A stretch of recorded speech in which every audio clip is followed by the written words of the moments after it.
Welcome to Upfront with Jesse Jackson. No, I'm not Reverend Jackson. He is currently attending his daughter's graduation at Jacqueline Jackson, #2. She has just received her PhD from the University of Michigan, and we congratulate her. On the Upfront show today, we're going to be talking about the state of labor in America, and we have with us some powerful labor leaders. We have Mr. Jerry Rankins, business representative from IBEW, Local 21. We have, for the first time, Ms. Darnice Cooper, president of AFSCME, American Federation of State Municipal Employees, Local 2806. And then one of our regulars, Mr. Matt Brandon, Secretary-Treasurer of SEIU Local 73, the service employees. And another regular, we have Mr. MACK, JULION, who is the president of the National Association of Letter Carriers, Local 11, and an executive board member of the Chicago Federation of Labor. We're going to talk a lot about what is happening, what in labor today, the decline in employees in labor unions. We're going to talk about who these labor unions represent, and we're going to talk about the prevailing wage in a little bit of the prevailing wage and what that means. But we're going to spend a lot of time on right to work. You've heard about it in some of your states, our right to work states, and we want to let you know what that means. We're going to talk about why we need labor in America today. And finally, we're going to talk about labor unions being under attack and what we can do as we move towards the Rainbow Push Convention, June the 20th through June the 24th in Chicago at the Sheraton Hotel. Labor Day is going to be June the 23rd, and we want everyone who's a member of a local, everyone who represents a local to meet us in Chicago on June 23rd, Tuesday morning. It's going to be a powerful labor breakfast.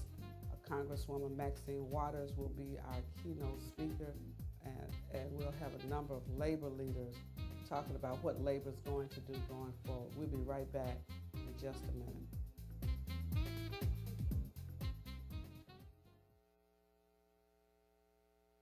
Combined with the textile workers, and then they went to unite. I don't understand that. And I remember not wanting to vote in the election. Talking about labor, we're talking about organized unions, and we're talking about employees who are in labor organizations and why you need to be in there. One of the things we want to first share with you is we have a number of different labor unions represented today, and I want you to know who they represent. Perhaps many of you should join these organizations wherever you are in the country. I want to start with you, Jerry Rankins, International Brotherhood of Electrical Workers. So what kind of employees are part of your union? Our local is telecommunications local. So what does that mean? We represent all the AT&T workers for the state. So if I'm on phone, yes. all your phone, if you got AT&T, yes. His local represents you. What else? Nearly 7,000 members, 5,000 at AT&T. In Illinois? In Illinois, the state of Illinois. Nationally, we have roughly about 75,000 members. Primarily, the bulk of those members, 80% of those members are construction workers. So when it comes down to your electricity, it's IBEW is more likely is a provider. We also have 911 City of Chicago. Really? Yes. We represent the dispatchers and call takers. There are nearly 500 members there.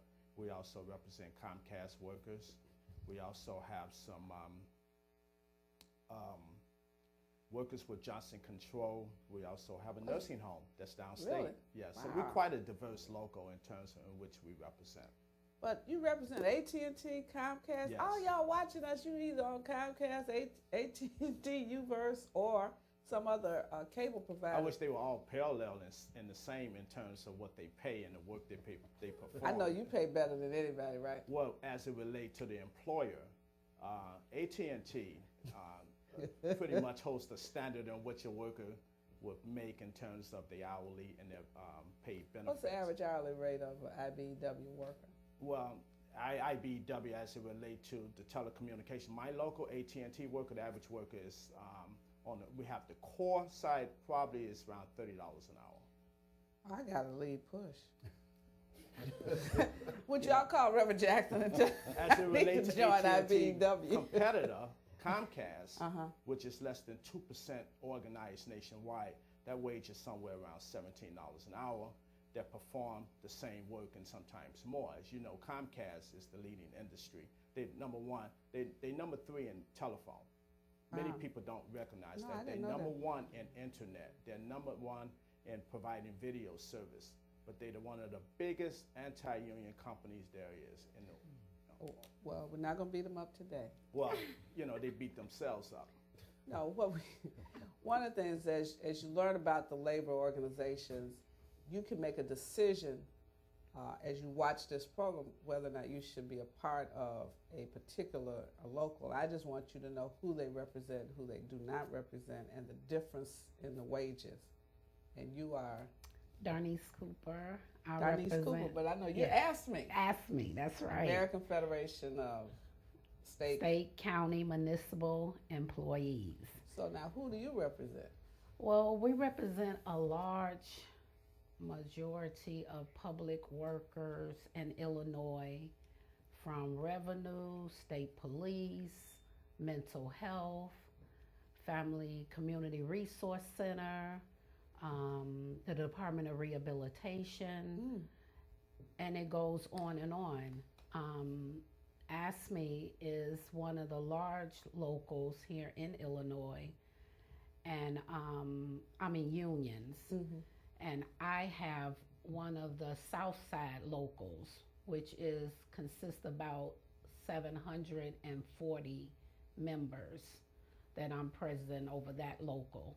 And in my local, we have 2 departments, which is the Department of Family Community Resource Center, which we are responsible for servicing the customers that come in that applies for medical, food stamps, and cash assistance in Illinois. Also, we service the Department of Rehabilitation, who help those that are in need of different services that receive Social Security or SSI. So ASME actually represent a large body in Illinois for public So workers. beyond your local, ASME represents people that work for every branch of state Every government, branch. every branch of county government, and city as well. City, yes. So it has workers in various areas. Various areas. So what's the average wage for workers in your local? Average wage, I'll say, of the state employees, if you wanted to average it out, is maybe about anywhere between, I guess you would say 35 to 60,000 a year. Really? If you hadn't thought of joining the union, you want to join now. You're talking about a minimum wage. Now we're gonna come around here to Matt Brandon, SEIU, Service Employees Union. Who do y'all represent? SEIU Local 73 is a public sector union. We represent workers in the public sector. We also have workers in the state, county, and city of Chicago. We have 28,000 members throughout the state of Illinois and Northwest Indiana. We have over 10,000 members who work directly for the city of Chicago, in Chicago Public Schools, in the Chicago Park District, at the airports. About 10,000 of those folks work here in the city. We have people in all 102 counties throughout the state. We represent the Secretary of State's office. We also represent the universities here in the city. Our wages go from custodial services of about entry level. We have some custodians who are as high as $60,000. But Really? entry level. Custodian at Yes. 60? Yes. Entry level custodians' wage is probably $32,000 a year, and we have some members in our union who make over $100,000 a year. here. So we're very diverse in I what we don't do. know. I think I might need to leave you or IBEW over at SEIU. Well, we also represent the Cook County Hospital, where you have a lot of the professionals under the title of doctor, like physician's assistants, who really make a lot of money. So it's like So you represent a wide category of swath. people. wide Wow. swath. Yeah. Now we're here with the mail carriers, Yeah, um, yeah, and it's MACK Julion. just that simple. MACK Julion. Thanks for having me, Ralph. We represent letter carriers who work for the United States Postal Service. Roughly in a local 11 in Chicago, the members I represent, about 5,000 members. And that's all of geographical Chicago with a few suburban offices: Harvey, Riverdale, Evergreen, Cicero, Maywood, Westchester, Lombard, Evanston, Niles, Glenview. Nationally, we have roughly 250,000 members. We are the largest of the 4 postal unions, not to be confused with the rural letter carriers. We're city letter carriers. I didn't know there were 2 separate ones. There's a separate union, separate pay scale as well, and we do quite well. The top grade letter carrier, and it only takes 12 years to become a top grade letter carrier, makes roughly about $28 an hour, and the entry level, and it was just created during our last contract negotiations, starts off at $15 an hour. Wow. So what's the value of being in a union? Why should people join a union? It improves working conditions. You know, unions have always improved the working conditions, not only of its members, but people who are not in unions.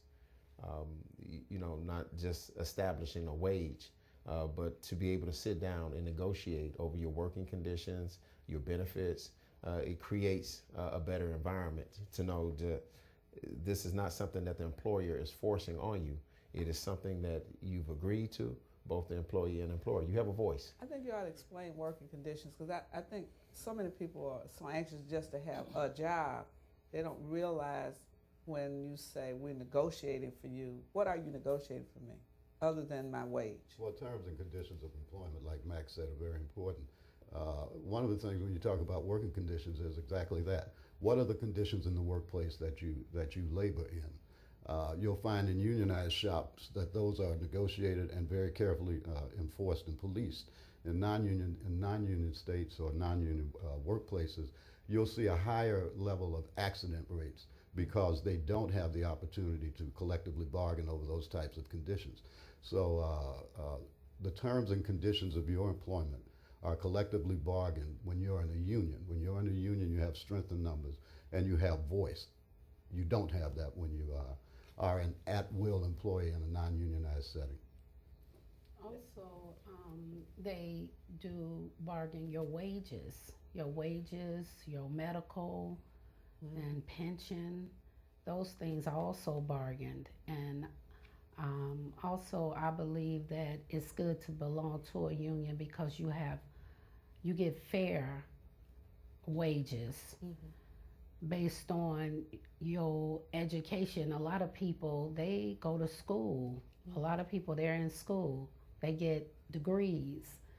People have skills. These jobs require skills, specialized skills. And they should be paid a fair wage. And a lot of times the employer feels that they should be able to pay them whatever they want to pay them based on the economy. And that's not fair, because not only are we employees, we are taxpayers. We pay taxes. So we're being hit on every end. So we should earn fair wages as workers. Well, It makes for a healthy economy. In order for the economy to be sustainable, people must make a living wage.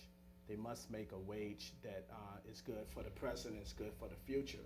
What is happening now in terms of the driving down wages, this model of driving down wages, essentially there goes pretty much our sovereignty. In order to be sustainable, person must make a living and a fair wage. Case in point, if a person is working 2 or 3 jobs, Right. then they go who's going to raise the kids? Who's going to be at home with the kids? And that's exactly what's happening. And it's frustrating part. You never hear this talked about much in the media at all. You hear about curfews, but at the same time, if a person can be at home with their children and it's going over their homework, going over the various different things, been watching. I mean, one of the things, when I lived down in the Robert Taylor home, I wish my mom wasn't home, to get in all kind of mischievous things. Because, as children, this is what they do.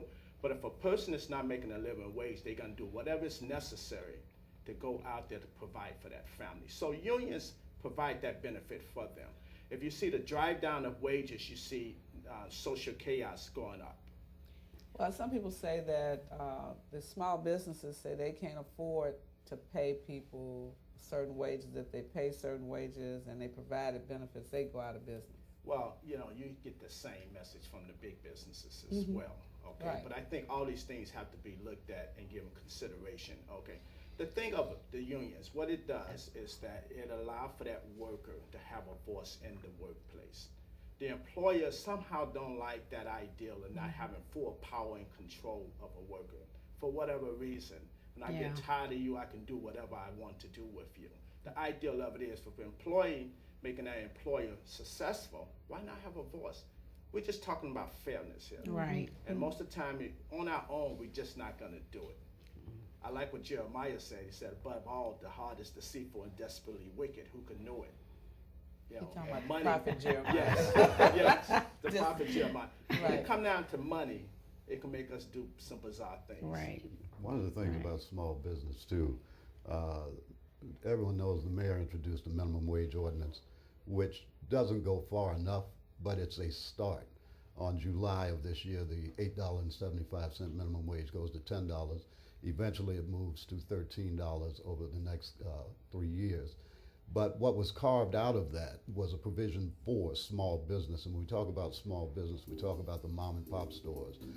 And I'd like to talk a little bit more about that when we come back, if that's all right. We'll be right back in just a few minutes.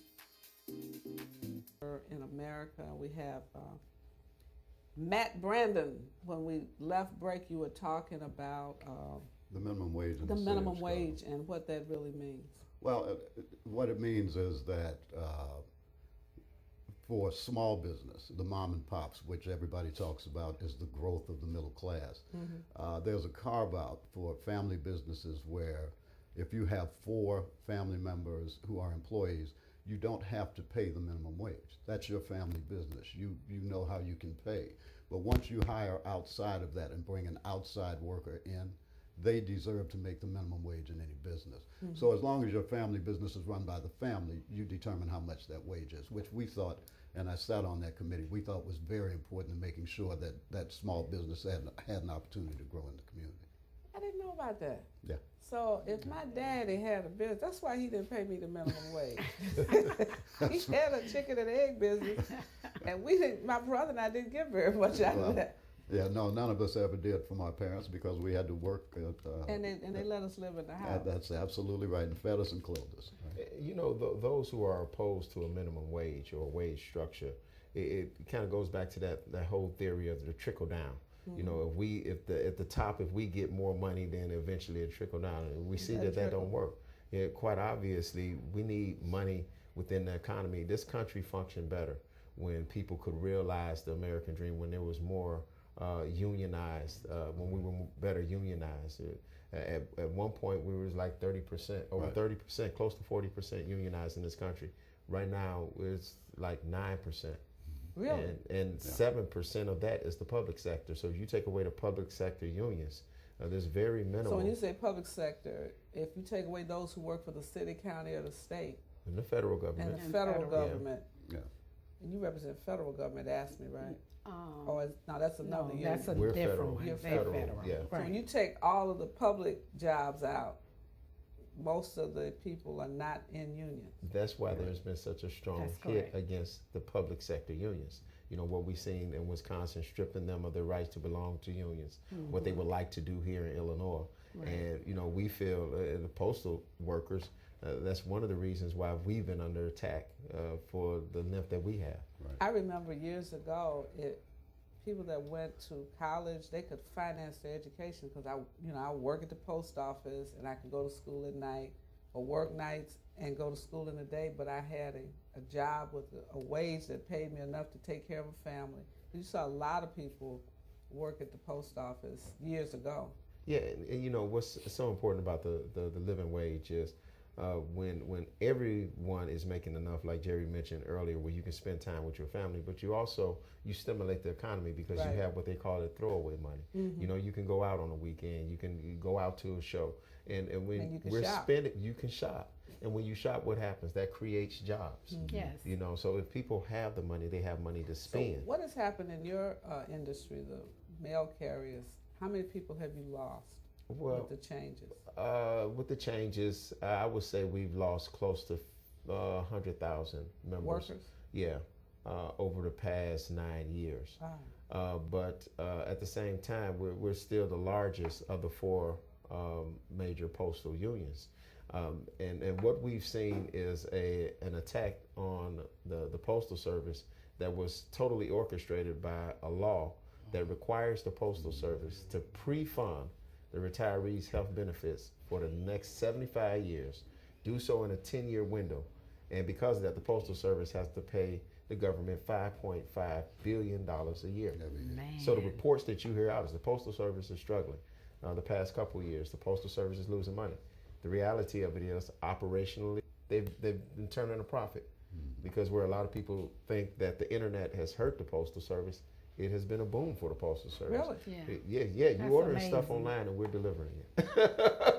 Say that one more time. I order online. You order online and somebody has to deliver it. Oh, And what wow. people don't realize is we actually deliver 25% of UPS and FedEx goods as well. Because if it's not profitable for them, they're not going there. The United States Postal Service goes everywhere. We're constitutionally Well, I'm glad to mandated know you're all to right. provide service to I've every been American. concerned. So those of We're you who are doing watching, good. we can order more online because we help create more jobs, Please do. more postal worker jobs. Yeah, so that's also a myth that's out there that the post office Is is going- struggling Yeah. because of the internet. So that's some good information. It's a direct attack on unionism. That's all it Absolutely. is. That's what all it is. It's And- an attack on unionism by the Republicans. Yes. In the state Senate in particular, like Mac said, they're forcing the post office to spend $5.8 billion a year on pre-funded health care, which I don't think is a bad thing in these conditions now, other than they do it just to try to break the unions. That's all it is. So now you see this move across the country to break labor. Union. You want to talk a little bit more about the moves, the attacks on organized labor, the miseducation of the community, because you have a lot of people that are not elected to join unions because of the misinformation or ignorance. You know, it really is, it's a mystery to me why the mindset of the rich feel that they need to work to attack the people that sustain us, to sustain this economy. This whole piece about, you know, like the fight for 15, you ask the average person, you say, well, why should a McDonald's worker make $15 an hour? Well, when you think about it, why should a CEO make $17,000 an hour of that same hamburger? You know, so what we're trying to do here is trickle on down, and that same worker that's preparing the hamburger make a living wage themselves. So it comes down to not so much what a person does as can the employer afford to pay? Can you afford to pay a living wage To the ordinary to an worker. ordinary worker? You know, we had this conversation on May 21st. We'll be at the Comcast shareholders meeting, okay, addressing that particular injustices there, you know, in terms of a living wage, a fair wage to its worker, that we feel the effects in our community. We've been working, for a case in point, we've been working without a contract in the city of Chicago for nearly 2 years. So that makes for almost 3 years, you have a group of 97% African American have not had a wage increase and making roughly about $18 an hour. Again, it comes back to when they out there have to work 2 jobs, 2 or 3 jobs, who's gonna be at home with their kids? You know, in all the midst of all these violence that's going on in the city of Chicago. So we need to, as community groups, as unions, all these various institutions, as the religious community, we need to come together and hold these employers that's 1% that's holding nearly 70% of all the wealth in America accountable in Right. which we do business. And so that is why Reverend Jackson is really seriously convening the family in June. We are working individually around these issues, and so his idea is it's time for us to come together as one family and address these issues. There's a legislative approach, there's a legal approach, and then there's direct action. It takes all three to make the appropriate changes that we need. So what is a livable wage? What do I have to make a year to be considered whatever union I'm working in? What is a livable In the wage? city of Chicago, the median income that you would have is $21.34 an hour. Okay, that's the wage. $15 an hour, $13 an hour is nice, 15 is better, but it still doesn't put you where you need to be able to sustain a household. Right, because you have to also look at the economy. The economy steady goes up. So if you're not really paying the people, and unions, they represent a wide variety of services to the public. Like ASME for state workers, they are representing services to the citizens of Illinois. So if you're not going to pay, just like the gentleman was saying, when you're going around talking about a right to work, What's that mean? Right to work. For nothing. yes, it means It's bringing down wages. It's Right. misinformation. It's right lowering to poverty. lowering your money, bringing your wages down, Yeah. bringing your health care down, and in some cases, no health care. Yeah.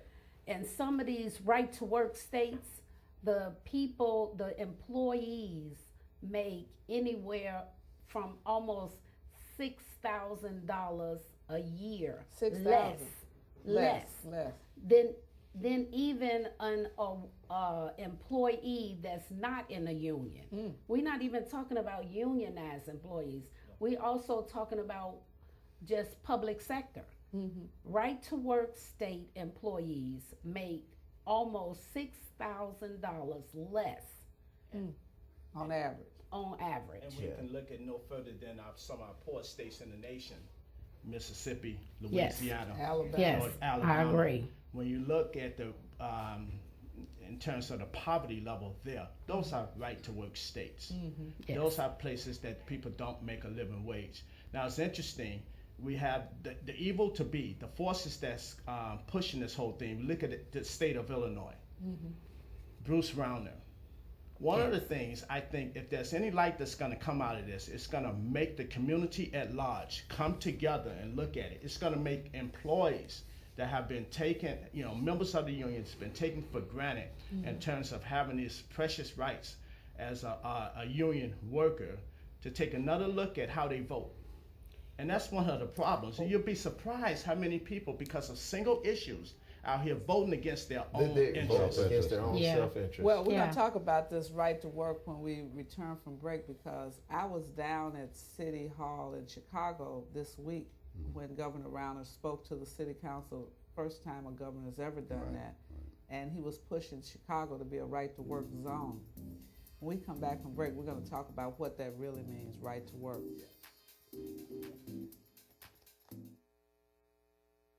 Why labor unions are important, and I know that you have. And we have a young lady who's joined us from ASME, Miss Alma Wingard, who is a member of the executive board of ASME subchapter 60. Now she's here because she's worked with all of these people, but she's representing the retirees who have some major concerns about pension. So when we go to this right to work states, one of the big issues that governors in the right to work states are doing, they're attacking the pensions of workers who have given a lifetime of service. So we're going to talk a little bit about that. I want to go back to Jerry Rankins, who is really fiery today. He's going to tell us some more about. We left the last segment. We were talking about what it means to have a right to work zone, as Governor Rauner in Illinois is asking City of Chicago to be, or a right to work state. What does right to work mean? right to work, that term is a fascinating term because the average person think that, well, yeah, right to work to have a job, yeah. Right. That's what So- that's what the ordinary people like me Absolutely. think. But essentially what that does is that it would allow for the employer to, right here in Illinois, state of Illinois, you do not have to be a member of the union, but you must pay a fair share. So, if there are unions in your company, Yes, and You you have with to- your employer. you have to contribute. Yeah, it's mandated. You do not, you have to pretty much pay nearly about 95% of the dues. And why structure. is that? Well, because it's fair, because the union negotiate, as we talked about They're earlier, paying their our share of wages, representation. right, and, Yeah. and working conditions, the benefits. So you mean the unions union has already negotiated They have the established minimum that, wages yes. and the benefits, the the health benefit, care? the wages, all these different So things. even though I'm not in the union, I'm going to benefit from that. Absolutely, the grievance and arbitration procedure. Also, if I so- have a problem with my supervisor, I'm protected by the union You contract, have a right to be represented. even though I'm not a member of any union. Absolutely. Well, see, and that's one of the tenets of right to work. Right to work means you have no right to collectively bargain for your wages or working conditions. It means you're an at-will employee of the employer. So at will means they can fire me when they get ready. Fire you at any No time. grievance procedure. They No set your grievance. wages. Some of you they have set been the problems working with that because conditions. you call us at Rainbow Push, say, I just got fired, but you're not a member of any labor organization. You're Right. at will employee. If you're not part of a union, you're at will employee. Reverend Today, I want to say this. People like Bruce Rauner, the American Legislative Executive Council, which the union he belongs ALEC, to. ALEC. ALEC. American Okay. Legislative Executive Right. Council. It's a form of union for big business. It's Chamber of Commerce. Now, when you right to work, You got to don't tell them have, about ALEC too. yeah, we don't have to be part of a union. Okay, I could be a person that's not paying dues in the right to work state, but yet the union, your dues money would have to represent me if I get in trouble. So they recognize that break the back of the union. That make for a very, very weak union when all members are involved, right? Because what make an organization really successful is unity. We only as good as our solidarity. So if people are not unified, they're not a force to be. So these evil forces that come against us, that's driven by greed, the bottom line, they recognize this significant. And so when he spoke of ALEC, that's the American Legislative Exchange Council. That's a group of majority corporations, many of them Fortune 500 companies, who've come together and formed this organization, which is a not-for-profit, interestingly enough. And they lobby legislators, state and federal. They run candidates or They support. write law. They write law and they support candidates. They are responsible for the right to work laws. Absolutely. They are responsible for, they supported stand your ground laws, which resulted in what happened with Trayvon Martin. I mean, they are a vicious force, and you don't know the names of all of the members unless you go online and look it up. But we've been joined by Ms. Alma Wingard because you want to tell us how do these right to work laws impact people who retired? People who retired, all of the laws, the people who retired, we were the ones that did the contracts, the negotiations, for a lot of things that are on On the books. the books right now. So we have to be out on the front line when the people that are working still, we have to be out there on the front lines to assist them in keeping those things available to us all, the ones that are working and those that are not, down to the pensions and the health care. Those are the most important So what are things they for trying those to do retired. about your pension? What are they trying The to do? pensions, they are trying to switch it over to 401ks. That's not good for those that are working or those of us that are retired. Why is it not good?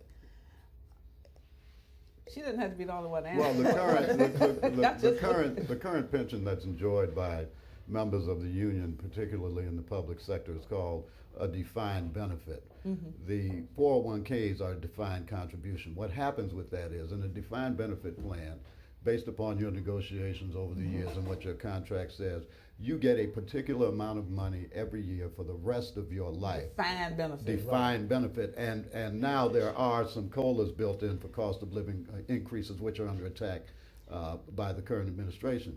Defined contribution means that if you put in $100,000 and you run out of $100,000, you don't have any money. They match you with some, but once you run out of that money, and people are living longer now. Pensions have been designed and haven't been redesigned since the 60s and 70s. So the investments that are made usually bring in around 5 to 7% a year on return, which is not enough when people who used to die at 65, thank you, Lord, for changing that, now live in their 80s, you know.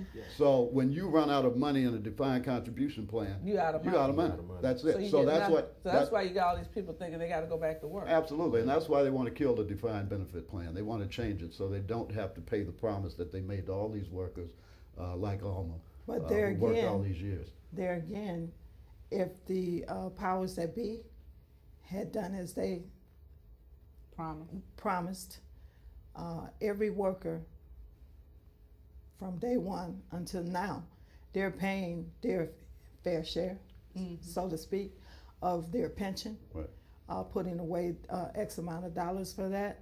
All along, it's been that the powers that be were to match that, And they did. and they didn't. And the unions have And- some blame in that too. And also, they borrowed the money. They did not put in their amount, but they also borrowed money that was already there. And that is the basic part of the reason that the pension plan, although the defined benefit, they knew some time ago that it was not going to reach because of longevity of people now. They were not going to be able to sustain as they first thought, but then you didn't. They didn't do anything about it. They didn't do anything about it. One And thing then you- you borrowed the money. One thing unions have failed to do is have tough conversations with their members. Just like Alma said, the defined benefit is built on contribution levels that are non-sustainable. There has to be some changes, but unions go in and promise the sky to the employees and members that they represent, and oftentimes can't get it. It's because the employers are either greedy or they're strained and they can't pay certain amounts. But we have to be able to tell our employees, our members, that you may have to contribute an additional 5% to make sure that you stretch that defined Over benefit time. and sustain the pensions of those who came before us, because those pensions only last as long as there are unionized workers in the workforce contributing to the pension plan. Once you kill off the union workers, there's no one contributing to the plan goes away, and you have a Detroit, and that's what we're trying to avoid. But we have to realize too, the employer is at fault because they agreed to everything that we, the working conditions, the pensions, they're agreed to. We sat at the table, they agreed, and like she mentioned, where they failed to pay into the pension like they agreed to, unfortunately the worker is left holding the bag, but then the union is painted or made to be the scapegoat, the bad guy. Correct. Everything that we just discussed, from the right to work to ALEC, is all orchestrated by the super rich who are simply greedy, and they want you to believe that the union is at fault for this. I like what Dr. King once said about right to work. He said it's a lie because there's no rights and there's no work. It's really it's a right to poverty, and just as unions have been, they say a rising tide raise all boats. Just as we have That's what Reverend improved Jackson said. working conditions. Well, one thing I love about Reverend Jackson, he's a labor guy, and I've told my members that I said, people look at him as civil rights. Civil rights and labor Have is always hand in been hand. together. Yes. And to me, and I appreciate it, Reverend Jackson is a labor guy, so look at his record. But this whole thing of this orchestrated attack on labor, just as labor have raised wages and improved working conditions, the right to work in non-unions is a drain on that. And we've seen that in our field during our last contract negotiations, because wages have gone down. Entry-level wages in our profession has gone down. Right. But also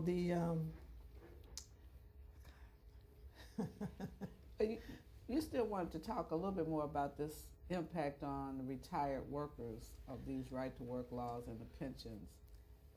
How did we get to this point? Well,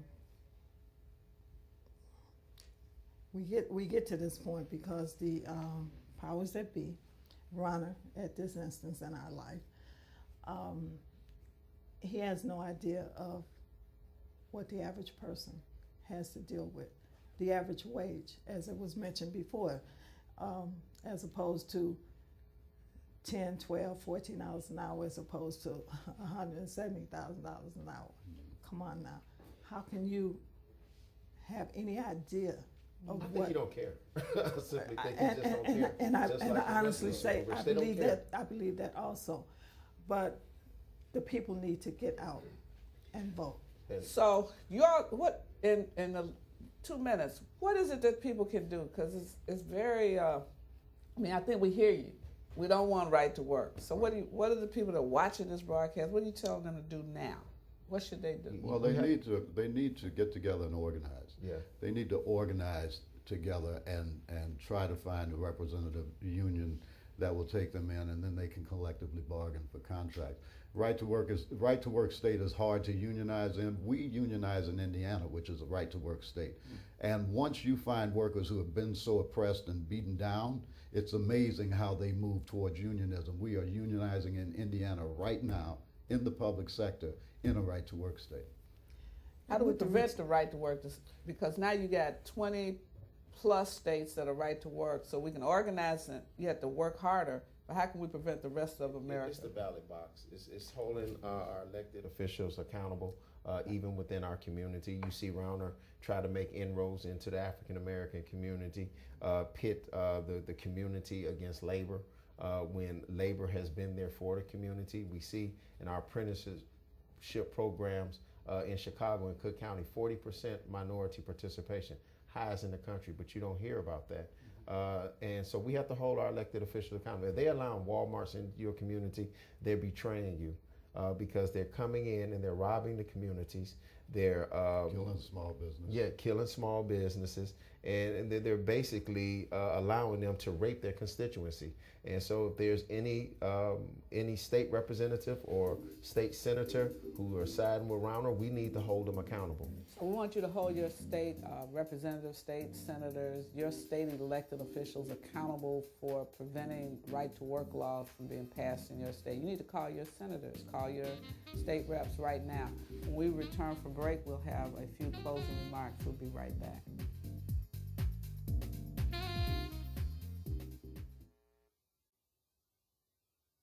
Round up MACK, Julion. Look, unions are the backbone of our country, and one thing that we're most pleased with our union is that we have 97% organized in the city, and that's in an open shop. 94% nationwide, even in right-to-work states. So, you know, labor organized, belonging to a union is key.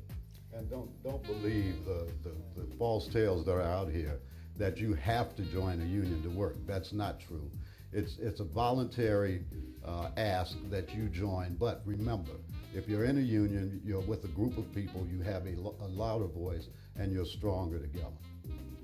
One of the things that's happened just yesterday, or day before yesterday, is the Supreme Court made their decision as to the state's charge that the the pension was unconstitutional. Mm-hmm. Well, we won that. So we want to congratulate all the retirees who turned out and fought for that in Illinois. We appreciate it. This issue, Reverend? yes, this issue of right to work. Yes, that was a great victory, but we look how we achieved that victory. That victory was achieved through informed people, through institutions, various organizations, even our civil rights organizations, and our churches. These conversations must be had. And I wish we had more time for Reverend Yes. Rankins to close his remarks. We thank But we you all must for have- watching us. We want to dedicate this entire broadcast to our dear friend, our award-winning journalist, Ty Wansley, one of the greatest on-air radio personalities of our day. He was really a newsman on the radio. We loved Ty Wansley. Thank all of you for watching. Join us at our Rainbow Push Convention, June the 20th through the 24th. We thank all of you for being part of this. Thank you, thank you, thank you, thank you, thank you.